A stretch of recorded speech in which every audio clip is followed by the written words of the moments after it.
we're going to be talking about preservation and its relationship to our whole history. So with us today, it's going to be slightly different. It's not going to be a panel presentation. It's going to be more of a tete-a-tete with Cordell Reaves, whom you've met already, and also with Leslie Krupa from the State Historic Preservation Office, who we all call SHPO.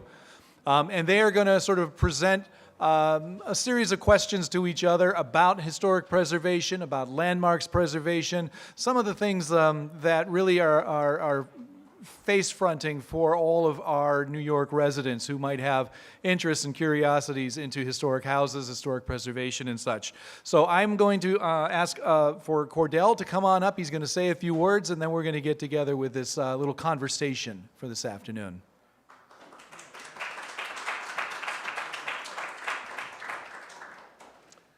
Thank you, Michael. We're just going to run through briefly, I'm going to run through briefly some basic facts and overview about SHPO, the State Historic Preservation Office. What is the work we do? How does that work intersect with people's daily lives? Just identifying some of the main names that you may find, things like National Register, Historic Business Registry, things of that sort. And then Leslie and I are going to do a bit more of a deep dive into how these projects intersect with our whole history, and also what are some of the common misconceptions that people have about things like National Register.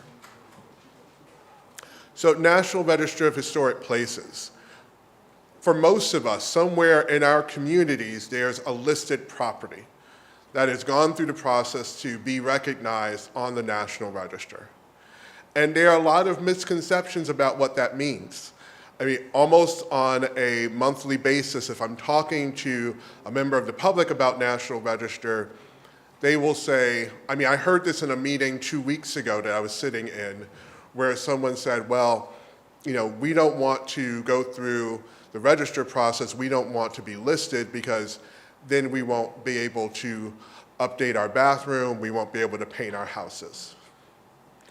And after I held in all of my anger around this and suppressed it, I said, that's not true. That is not true. That is verifiably false. That is not the case at all. It's a myth.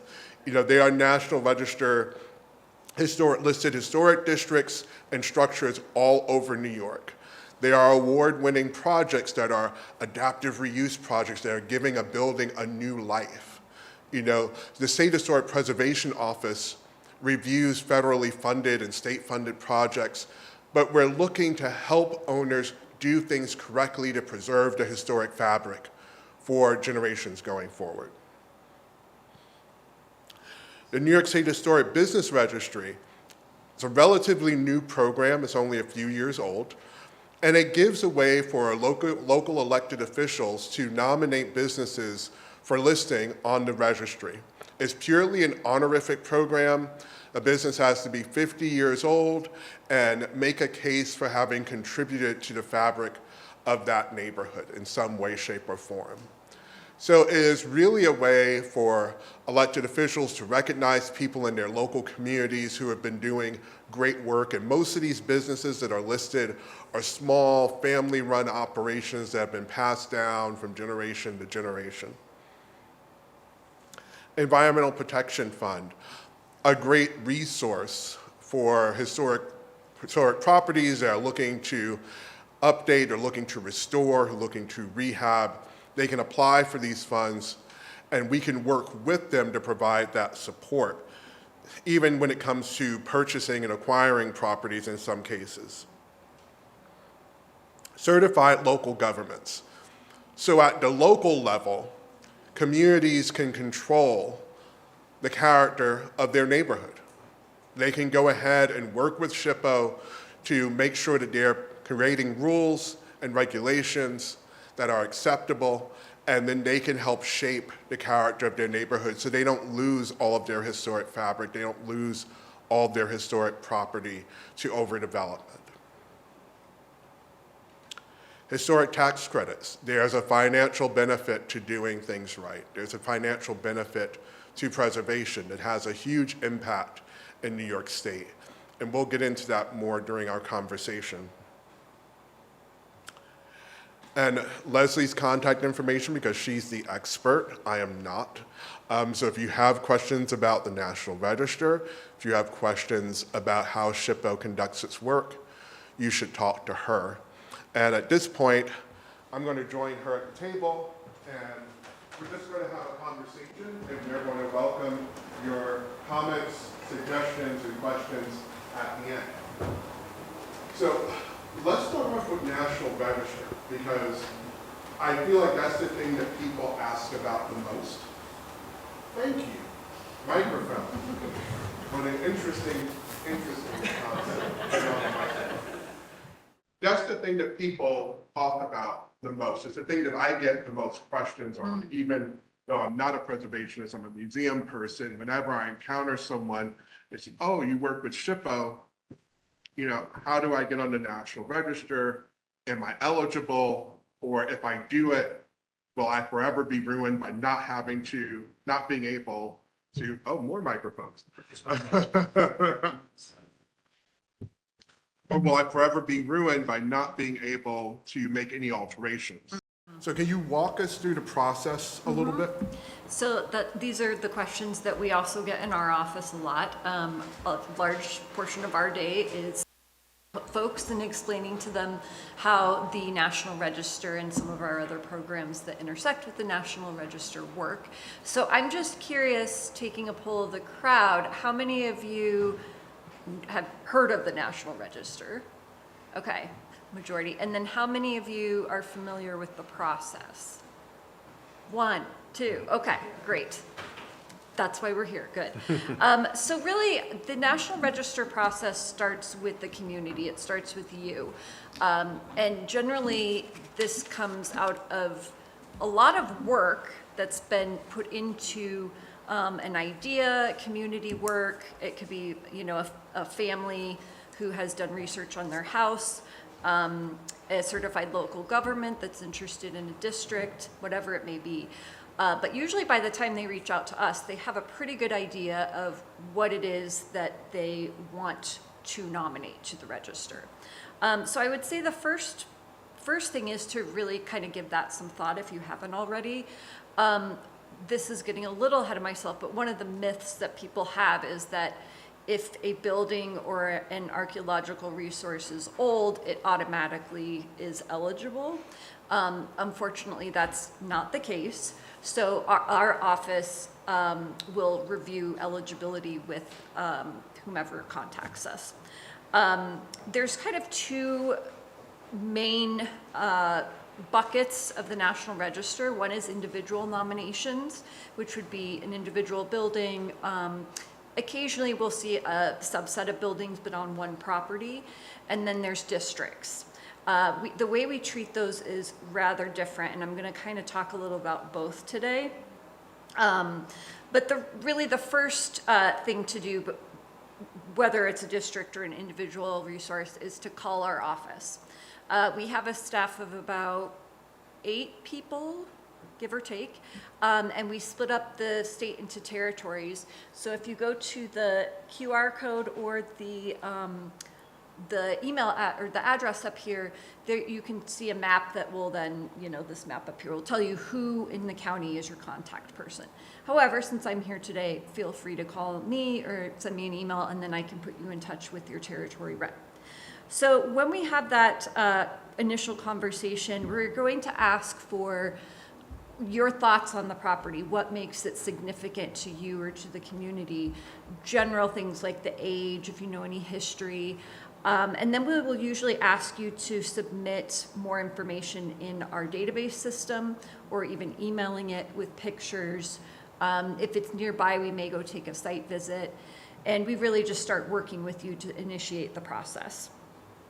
After we have enough information to make a knowledgeable determination of eligibility, we will look at take into consideration all that information that was sent to us. We'll make sure that a property is 50 years or older, which is 99.9% of the time a requirement.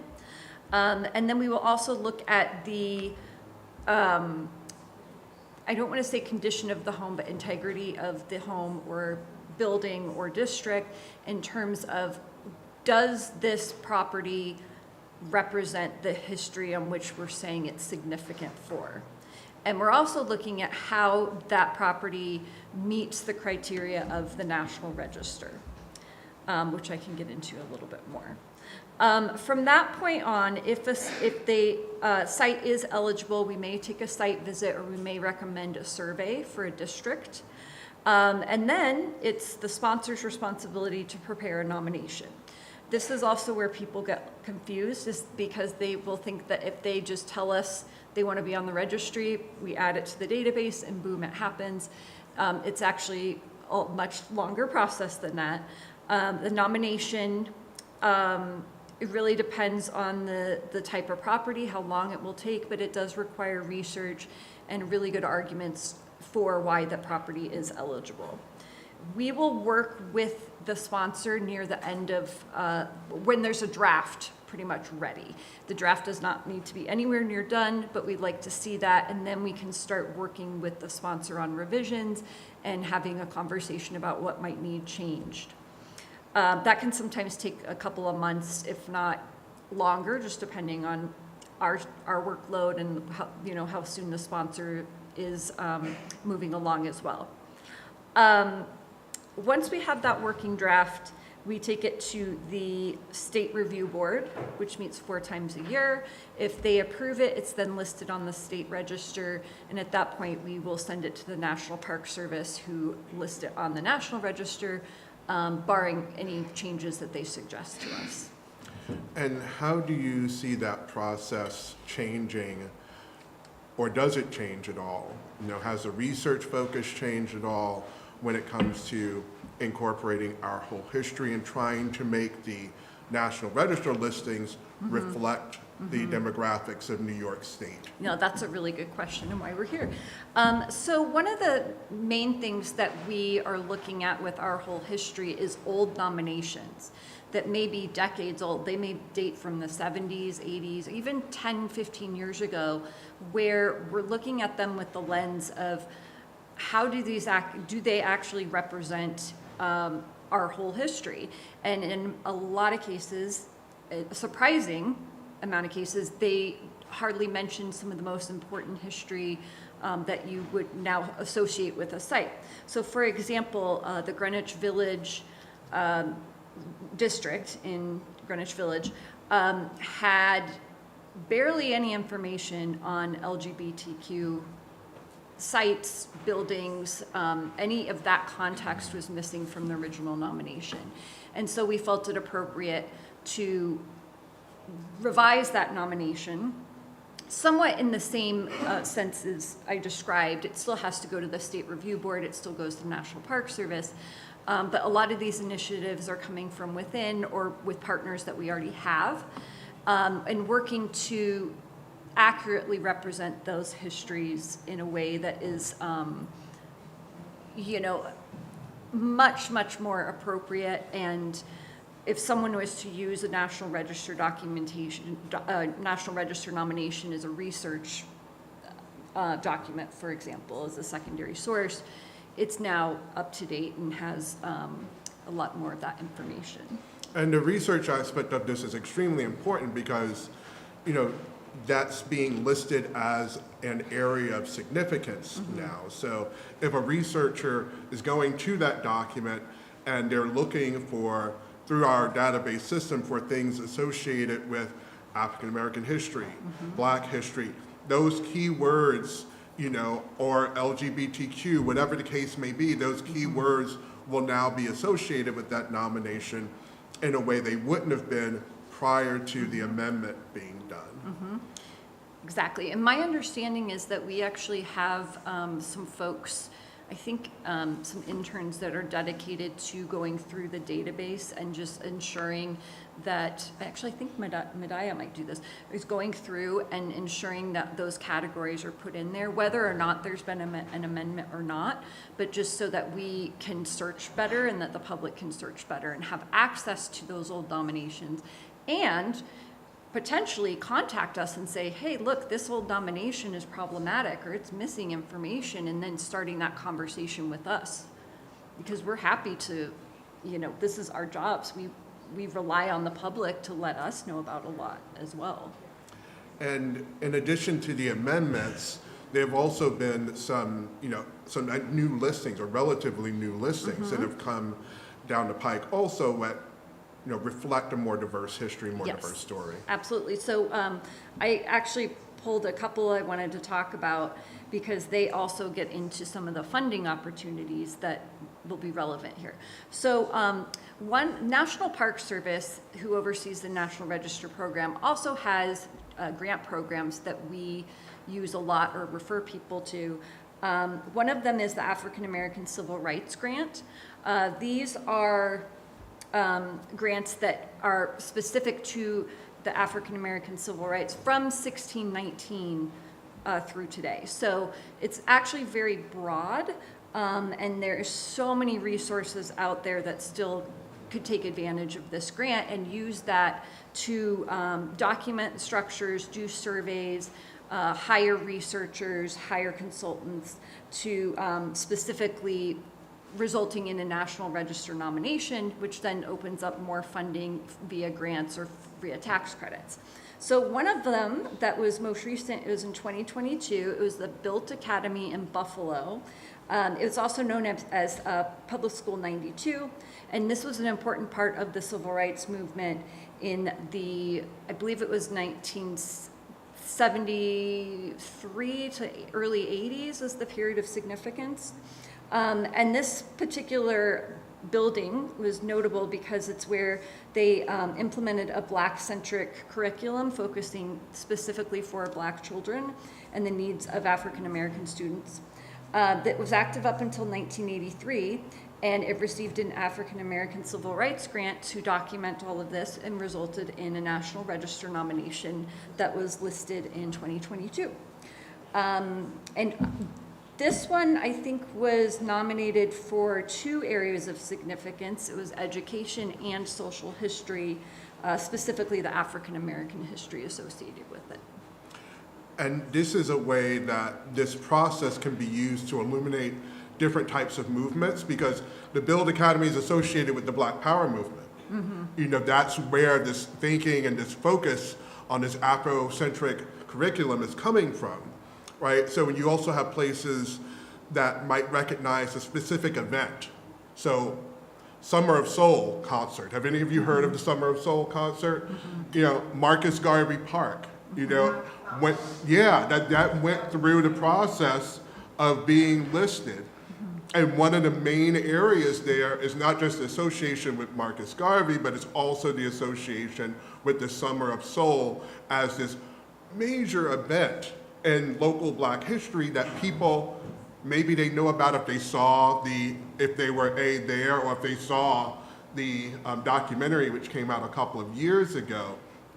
But doing this type of recognition helps to elevate and amplify this history that people have kind of ignored, and make sure that it's on the register with other places like Washington's headquarters. To make sure that it's getting equal weight on the register when it's listed, and that people can go back to it and find more information about it.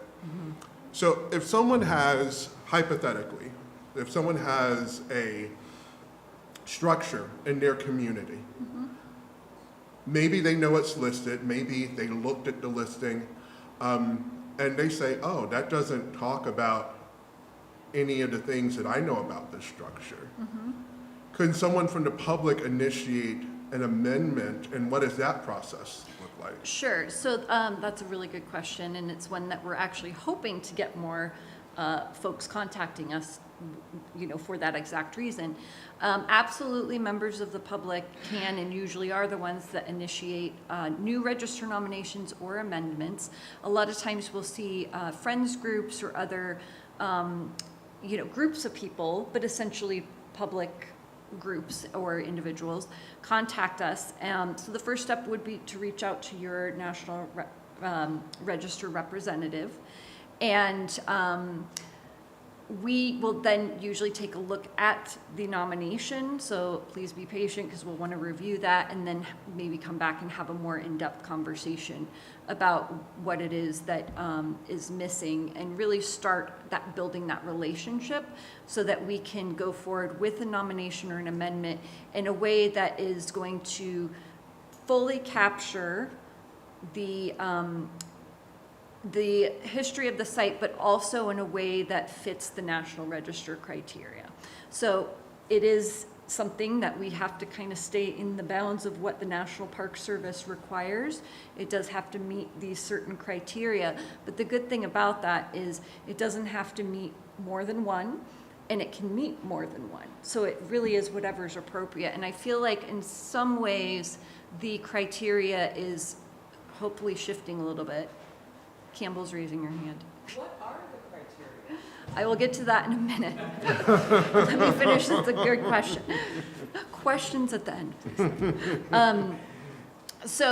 And then from then the process would look roughly the same. We might have it a little bit expedited because we already have the building blocks from the original nomination in terms of location, things like that need expanded upon.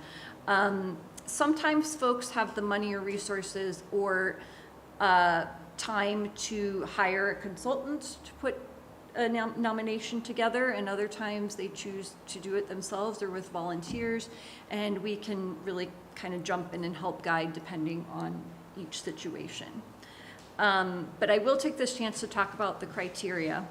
And in general, there's 4 areas of criteria that a site or a property needs to meet. The first is going to be a general association with events that were significant to the past. This can be rather broad. It can mean settlement patterns, it can mean education, it can mean industry, transportation, and social history, which is largely what would apply in a lot of these projects that we're talking about. And then specifically under social history, broken down a little bit more as well. So it's not just one general thing, but we can really look and see where does this really fit. And that's more our job than the public because it can get a little complex, and we will spend a lot of time. Sometimes we'll discuss in depth with our colleagues, or what are your thoughts on this? And then the second criteria is association with a significant person. This can be left up to interpretation a little bit. How do you judge significance? So this is something that we are also, I think, learning to do better, is the prior criteria, not even that long ago, was essentially, is this somebody that would be in a history textbook? Was this a rich white guy? And that's no longer the default. I believe that our staff is dedicated to really kind of thinking outside of the box and using the research that's available to us or that's out there to make a case for that, and make a case for individuals that may have been overlooked entirely before. The third area, which is actually the most common that we see, is architecture or engineering. Architecture oftentimes goes hand in hand with the integrity of a building, so it can be somewhat of a low-hanging fruit if we're not really sure where other things fit. But then again, architecture can also be a way to acknowledge architects or engineers that were people of color that were not, they were not fully recognized during their professional life, and now we're looking back at their buildings and saying this was, this is significant for its association with this person and architecture. And then the last category is essentially archaeology. I am not as familiar with the archaeology site. It's much more rare that we have an archaeological site, but a lot of times when we're talking about burial grounds, that would be a really good example of one that comes up. And we do have a special criteria that we consider for cemeteries and burial grounds that gives us a little more leeway outside of the traditional areas of significance. And, it makes me think about, now, since we've been talking about the Schuyler Flats Burial Ground project, Jesse mentioned it, I mentioned it. Yeah. It's recognized, St. Agnes Cemetery is listed, but there's no amendment that talks about the interment Yeah. of the people there, back a few years ago. So that's another opportunity. Absolutely. That is just, how could we not have thought about that Right. already, right? But I'm glad you mentioned architecture as one of the criteria, because that's what I think a lot of people think of when they think of National Register. They think of, oh, this is a great, huge Gilded Age mansion, or this is a fancy house of some sort. There are structures that are very, would be considered modest structures, that are significant because of the social history connection. You take some place like the Colored Musicians Club Yes. in Buffalo. You actually had members of that community show up when that project was being reviewed by the State Review Board, because it's an open public meeting. And they talked about their own personal stories. These musicians, some of them in their 70s and 80s, talking about their own personal stories about this place. Could you talk a bit about that project? And I think that would really resonate with people. Yes, so the Colored Musicians Club is in Buffalo as well. Now this was prior to when I was at the SHPO, I think it was 2018.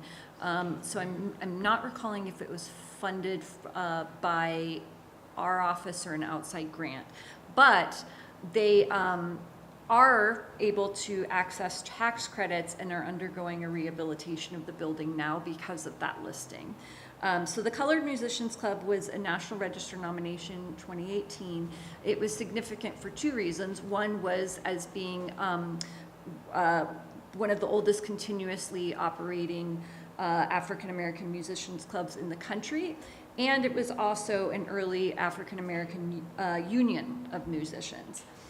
So we also awarded it a Excellence in Preservation Award, I think in 2019.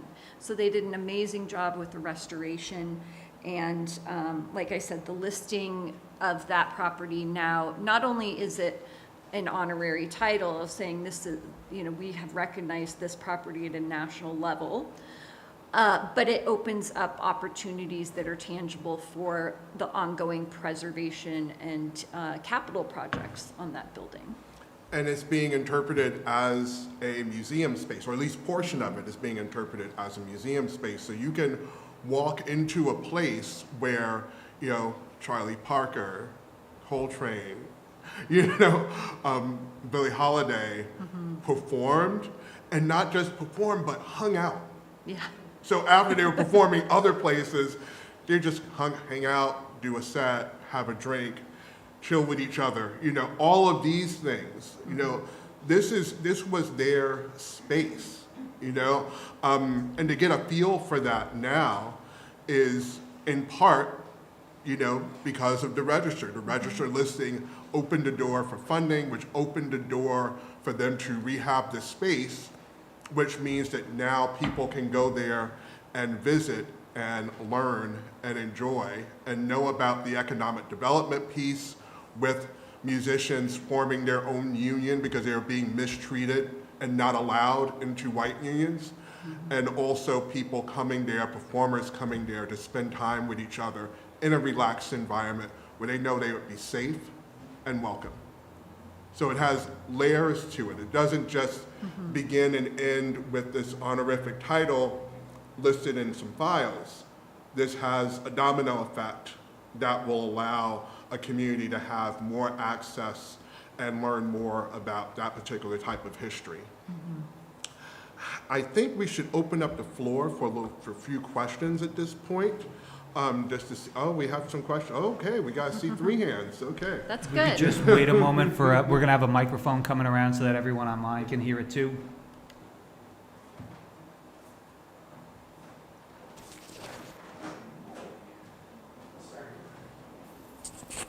Hello.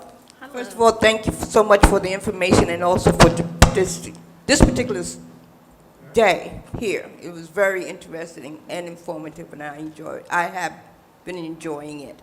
Okay, my question is basically for clarification.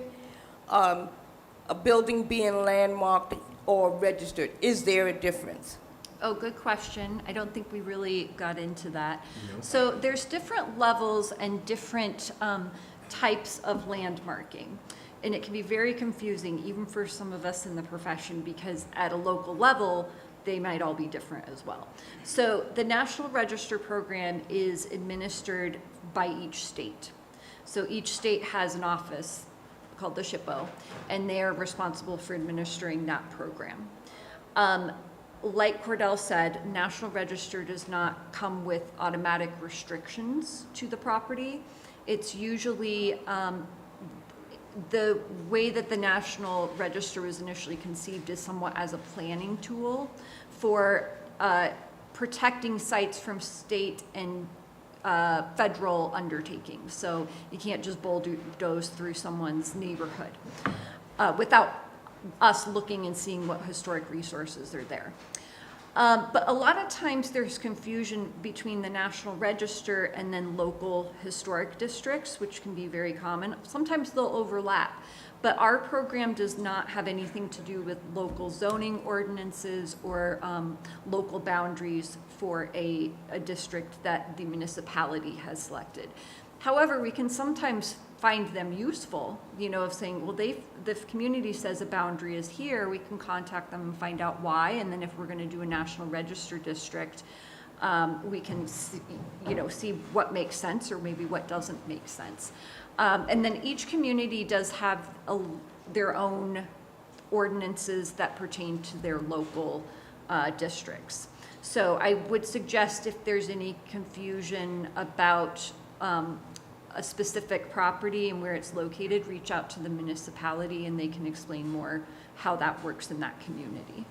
And can you mention National Historic Landmarks Yes. versus National Register Yes. listing? Too? So National Historic Landmarks are implemented at the highest level by the National Park Service. They will oftentimes work with the SHPO to create a document, but it's really the highest honor that a site can be given. If a site is listed as a National Historic Landmark, it's automatically on the National Register as well. So that opens up grants, that opens up those opportunities as well. The threshold for that is rather high, but I feel like in the context of today's discussions, there is a high level of awareness within the National Park Service of recognizing these sites as nationally historic and important. And there's always room to grow with that, but in my time at the National Park Service during graduate school, I did see a couple of those nominations come in, and there was a lot of consideration given to the criteria applied to a National Historic Landmark that were outside of, you know, 10, 15 years ago and before, you wouldn't have really seen even considered. So that's good news. And, you know, sometimes, depending on the site, a quick search online will give you, you know, is this a New York City landmark? Is this a National Historic Landmark? Or is this a National Register listed property? Yes.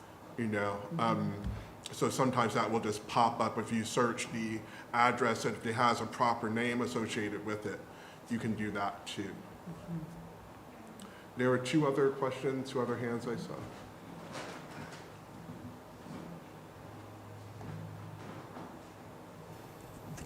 Thank you. Hello?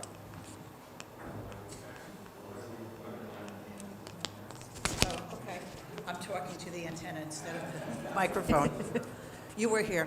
I actually have a two-part question. The first part, is there a comprehensive list of any website that has a comprehensive list of available grants? And my second question is, which actually offers more protection for a site, for a location, for a building? National, being a national landmark or being a local landmark? So to your first question, it depends in terms of the grants. So our office, the SHPO, does have specific grants that we give out, and we do have a website that lists those and who's eligible to apply to those. The most common one is the Environmental Protection Fund. This is an annual grant award, and it has 3 different categories: preservation, parks, and heritage areas. So we usually see the historic preservation projects, which are kind of the bricks and mortar projects. For a property to be eligible for those grants, they do have to be listed or in the process of being listed on the National Register. Other sites that you might look into are the Preserve New York. They have a wonderful grants program that's annual as well.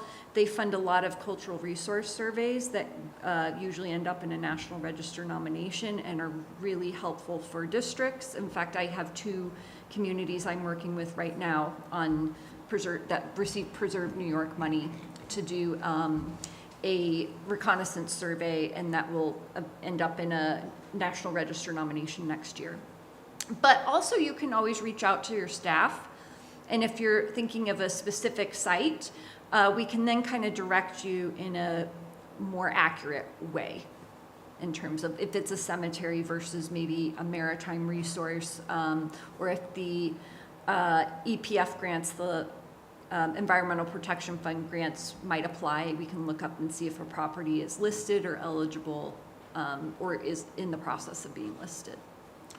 I would just add to that, sometimes community foundations are overlooked as potential sources. So I would ask, depending on what region you're in, is there a community foundation within, a 50 or 100-mile radius and look at their giving track record. You can look on their website and see what types of projects they've funded in the past, who they've given money to. It's one thing to, you go to the EPF grant and you apply for that. That still has to be matched, right? So you still need additional funds in order to initiate that work and get it done. So I would say don't overlook, resources that might be more local, even if it's not large money, even if it's not going to get you completely over the hump. Cobbling together from multiple sources is always a good thing.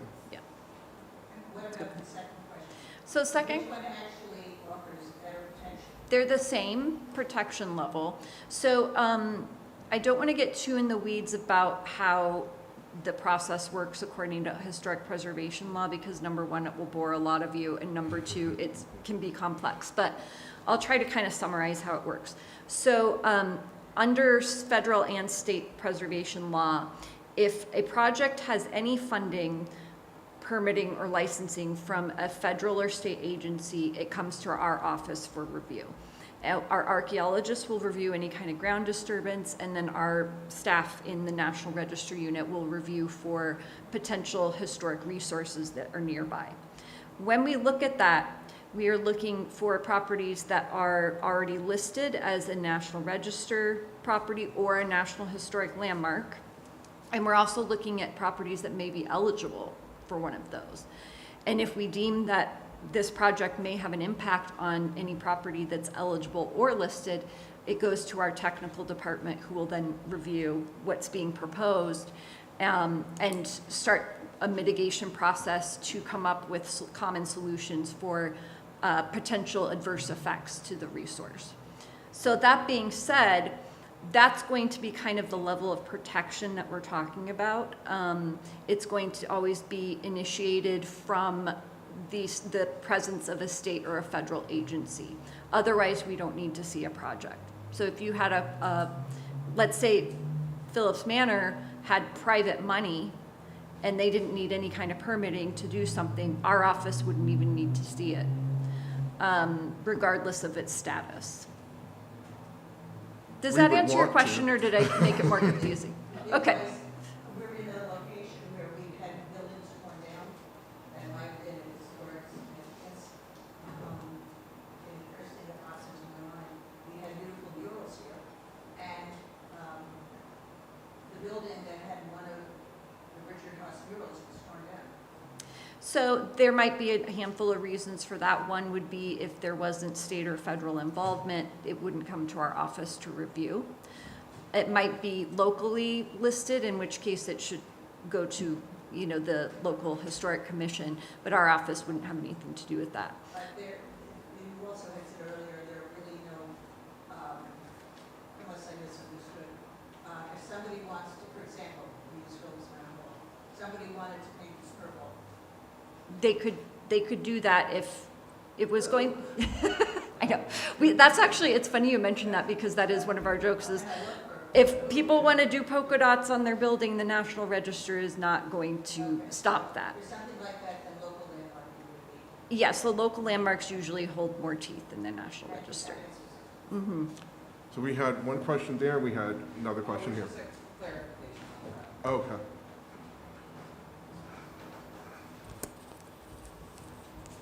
Thank you. I appreciate what you've offered so far in terms of the benefits. I'm going to be sort of a Debbie Downer here and ask, though, what are the concerns about maintaining a historic site, and what does it do to affect potential resale of that facility? And say, for instance, I put a new bathroom in my historic barn, and then I want to resell it at some point. Are there restrictions or curtailments that would affect that? No, that's a very good question, and that actually kind of ties into some of the myths that we hear is, for one, people are scared that it's going to affect their property value or their resale. So a National Register listing is in perpetuity, so it does get passed along whether or not you sell the building, or is a district, in the case of a district, multiple sellings. It also, though, does not affect your property value. It doesn't have any effect usually on, I'm not a real estate expert, but we oftentimes see the opposite, where being in a historic district can be a plus because you can access tax credits for a lot of work as a homeowner or potentially as a business owner. So I definitely think that the pluses outweigh the minuses when you're looking at selling or, you know, overall as a program. The one area where I could see the process being improved and that we're kind of working with the National Park Service about, specifically in New York, is how does the National Register process and review process specifically fit into our new concepts of sustainability and the environment.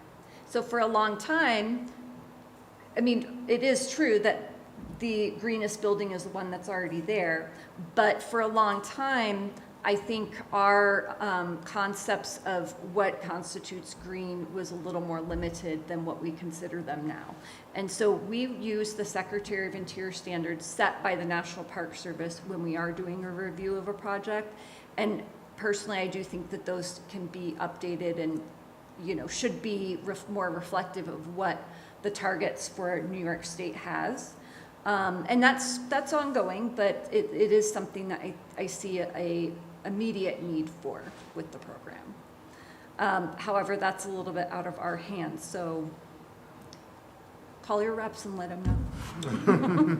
And do you see this sort of butting of heads between people who want to, oh, well, this is going to be an LEED, you know, certified structure, but it butts up against the Secretary's of Interior standards? Do you see that kind of competition there between building super green and sustainable versus following the standards? So I'm not a tech reviewer, so I don't really know. I don't have examples of that because that's not my job. But from the conversations I have had or kind of ongoing with the folks I do work at that are doing those reviews, you'll occasionally see that, maybe to a smaller degree. But one of the nice things about the National Register is that it allows for a conversation to happen. So this isn't like something comes across our desk and we go, oh, this is historic, denied. It really is, and the law even says this, is it has to just open up a conversation of mitigation measures. And so I think that our tech reviewers in particular they're excellent professionals. They're very, very skilled and knowledgeable about newest materials and the Secretary of Interior standards. And I think that they are skilled at finding those compromises with owners and project managers. And especially because, as I said, I think the National Park Service is making strides to update those. They're doing a whole series on every week on, you know, updating how we view properties and how these tech reviews in particular are undertaken. So I don't think that's as big of an issue as it might have been 5 years ago. But it's a good question. It's kind of ongoing, I think. And we had a point of clarification here. Well, you have one, Kim? Yeah, just a point of clarification. Oh, go Okay, ahead. You're over okay. there, all right, go ahead. Okay. Just wanted to clarify something, because I've been giving a walking tour by a National Register privately owned house in where I live. And I've always told people that it's on the National Register, but someone could buy the house and tear it down the next day. That it doesn't provide any actual protection for the house in terms of tearing it down. If it's a National Register privately owned property, is that right or wrong? So the National Register does not provide a level of protection, particularly if there's no federal or state involvement. Right. So That's- somebody could say, I'm using my Right. own money, I'm gonna tear it down. That's their prerogative to do that. Yeah. Usually if it comes through our office, and it's a demolition, oftentimes we do have to kind of take the loss there and say, okay, here's what we recommend you do before you demolish. We want HABs level documentation of the house. In the case of, say, a railroad that's being converted to rails to trails, we want wayside panels that explain the history and have photos of what was here, or keep these aspects of the tracks. So it really depends on the project. But the National Register, there's nowhere in the law that says you can't tear this down. And oftentimes that does still happen, but we do try to mitigate that as much as possible. Can you explain HABs level? Yes. So like a HABs level documentation is basically a standard of documentation set by the National Park Service that includes high resolution photographs and sketches and measurements of a site, so that those are then stored in a record and become part of the archive. So the design is not completely lost to history. In regard to the questions about protections, my territory includes Buffalo, and some of you may have heard that the Roman Catholic Diocese is closing about 80 churches. Now, yes, if somebody wants to tear down their building with their own money, there's limited stuff that we can do. However, at the local level, that is where the protections really come into play, if something is locally landmarked. And we are part of that process, because very frequently, to be locally landmarked, they do have to submit the building into our office, and we have to write a little paragraph or two about why it is historic. But yes, it generally, for like preventing demolitions, local is going to be the strongest. Any other questions? Yes, you have a question in the back. I'll also just mention that the local level, that's where a lot of the misconceptions about the level of alterations comes from. So folks will sometimes have encountered, or a neighbor has encountered, where a local ordinance is very strict about paint color, or landscaping, or shutters, or kind of smaller things. And that's completely valid, that's their prerogative to do that. But with the National Register, we're not quite as concerned with those little details. We're really looking at what is the historic character or the significance of this structure. And that's kind of where we go from. So paint, in theory, it's reversible, shutters, reversible, even sometimes additions we can consider somewhat reversible. It does depend on each particular case. But in general, that level of review is a little bit higher, and certainly our response to that is not as rooted in strict laws as a local ordinance would be.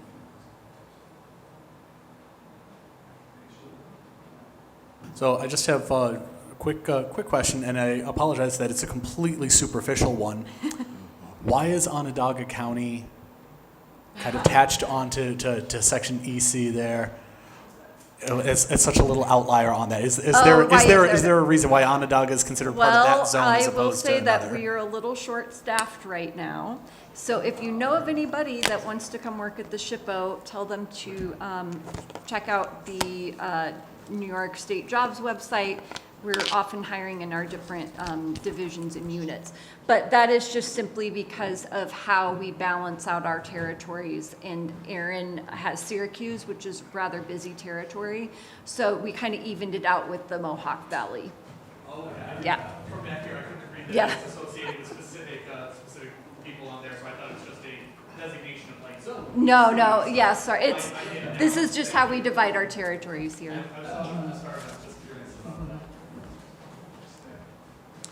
Any other questions? I Well, think at we're this- actually out of time for questions right now. We have Senator Yes. Stuart Cousins here Yes. visiting us. And I just wanted to take this opportunity to thank the Honorable Senator for all of her support. She was instrumental in preserving this place. Some of you may know that, some of you may not, but she has played a huge role in preserving this place and preserving this story so it could go through this evolution where we're telling the stories of all of the people, all of the groups who were instrumental in building and operating this place. So thank you for your service. Thank you for your generosity towards this site. And at this time, I'd like to ask you to come forward and give some closing remarks to us.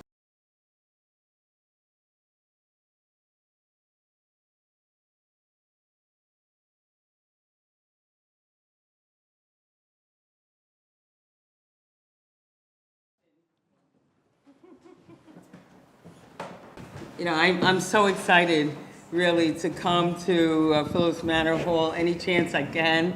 Thank you, Michael, for, being the director of this great site, and I really am so thrilled to be able to not only be in this place that, yes, indeed, was threatened.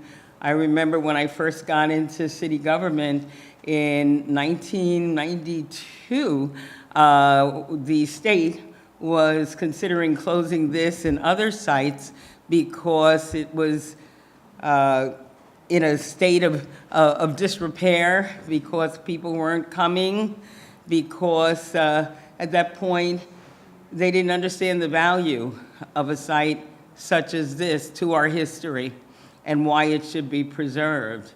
And that was our, state parks. I mean, I'm sure, people are trying to juggle money, but the reality is the importance of preserving a site like this just wasn't clear. And now fast forward and we have an Office of State Parks and Recreation and Historic Preservation that takes all of those pieces very, very seriously. And I want to say, indeed, so does the governor, as does our legislature. We are very, very committed to making sure that the, not only history is preserved and the architecture is preserved, but that our parks and recreation spaces are made available. I think if we learn nothing else, and we knew this before COVID, but if we learn nothing else, having a place where you can go to replenish and be nourished matters. And it matters everywhere. And so again, we put historic resources as a legislature, as a government, into parks and recreation and historic preservation, over $1 billion just this past budget cycle. And we continue to make sure that, again, parks are available to all, and the history of the places are also as important to people understanding where they are and why they are. That's why a symposium such as this, with all of our talented panelists and everyone who contributed, matters. When I first came to Phillips Manor Hall, when I first got into government, I remember taking a tour when we were talking about saving it, and going through the rooms, which frankly were bare. I mean, what you're seeing here looks nothing like what was, Phillips Manor Hall back in those days. But I remember them telling me that these were the servants' quarters. Nobody dared say or didn't think it was important to say that actually there were enslaved Africans here, not servants, you know, or maybe there were servants, but there were certainly slaves, enslaved people. And that just was not part of the conversation. And now, as you can see, and hopefully you will stay around to see and take a tour of the, you know, fabulous exhibit here, telling our whole story. I went up to Lake Placid and went to John Brown's farm.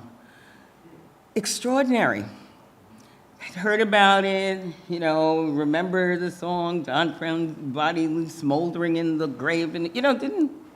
And amazing job the Parks Department has done with telling that story, you know, recounting what happened at Harper's Ferry, and went even farther than that, talking about Timbuktu and telling a story about a philanthropist who had given formerly enslaved Africans, because at that point people couldn't vote unless you were land owning, and this philanthropist, Garrett Smith, gave about 300 formerly enslaved black men money to purchase land upstate New York so that they could vote. Who knew? But those are the kinds of stories that if we put our attention on, we can tell. And it'll give people a greater sense of not only the history, but the connectedness of this history to where we are and who we are. And that matters. And so when we get ready to celebrate our 250th year in 2026, again, we are very, very invested as a state government, making sure that all over the state, all the stories are told, the Revolutionary War and so that everybody understands what happened, where it happened, what part your little community may have played in this, but beyond, give context to where we are now and why it is so important that we understand where we are now and that we use our franchise and the rights that we have won and expanded over the years to continue to progress and to tell our stories, to embrace our story, but also to make sure that the freedom, the democracy, the justice, the equality based on the struggles of the story continues to persevere in this great land. So I, again, want to thank everybody for caring, and you know that as long as I'm leading the Senate, we will continue to do everything we can. And I will say, I'm sure my colleagues in the Assembly as well, the governor, we will continue to do everything we can to promote our parks, to preserve our parks, to preserve our history, and to tell our story. So thanks for the time. Take care.